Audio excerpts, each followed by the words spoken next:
Yeah. It's crazy. Crazy. Yeah. Can I get a mic check really quick? We just like count to 5. Sure. 1, 2, 3, 4, 5. Okay. Ready? Mm-hmm. Okay, and you'll just look at me the whole time. Okay, First, sure. for the mic check, just say and spell your first and last name. First name, Michael Maine, Michael Maine. And are you Dr. Michael Just Maine. Michael, Yep, okay. Yep. And official title? Deputy Superintendent currently. Okay. So first off, just tell me a little bit about kind of your background, a little bit about you. Yeah, I started off my career in Hernando County schools in the West Coast, Hernando, and was a teacher, assistant principal, and then made my way over here when Dr. Millay hired me as the executive director of principals and professional standards, and then had the opportunity to take over for Dr. Ginger Featherstone as deputy superintendent. Nice. And how long have you been here in the Martin County District? About 2 years. About 2 years. Okay.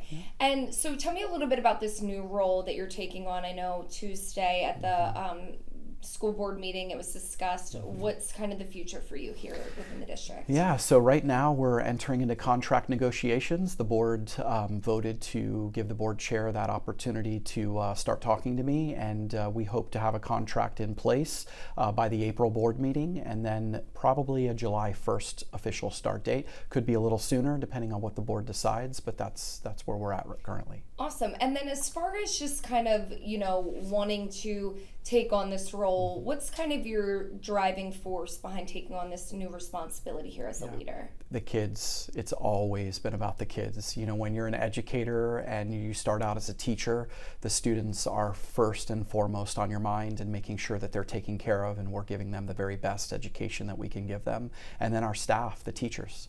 We have to support them every possible way that we can. The job is very tough. It's not easy. And so in today's climate, the support that we can give them to be able to do the very best job that they can. Our students, and aside from our students, our teachers, they're our 2 biggest assets as a district. And as far as just a plan moving forward, is there anything kind of top on your to-do list that you're like, this is something that I really want to prioritize? Yeah, so right now I'm working with on a 90-day plan, and within that 90-day plan there's going to be a strong focus on beginning phases of building out our 5-year strategic plan.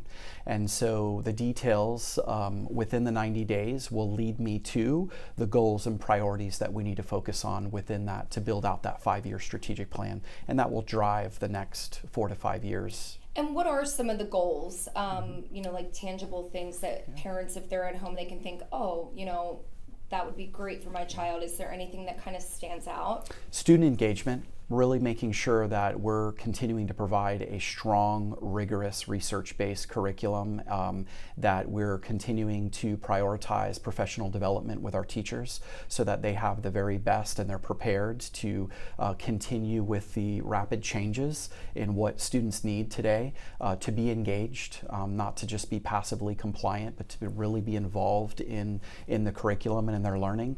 And then I think continuing to make sure that we're paying our staff what they need to be paid as professionals. So working on, teacher salaries and bus driver salaries and our para salaries and all the salaries within the district so that we're being competitive and we can recruit and retain the very best staff possible for our students. And do you think the fact that also you have a teaching background and you have been in the field, boots on the ground with these people that you're now, representing and working for, do you think that kind of gives you like a leg up in the sense of you once were in these teachers' positions, kind of a more relatable aspect to making differences? For sure. I think anytime you know what it's like to walk in the day in the life of a teacher, an assistant principal, a principal, you know what they're up against, and you can strategically plan your priorities around making sure that their jobs are a little easier every day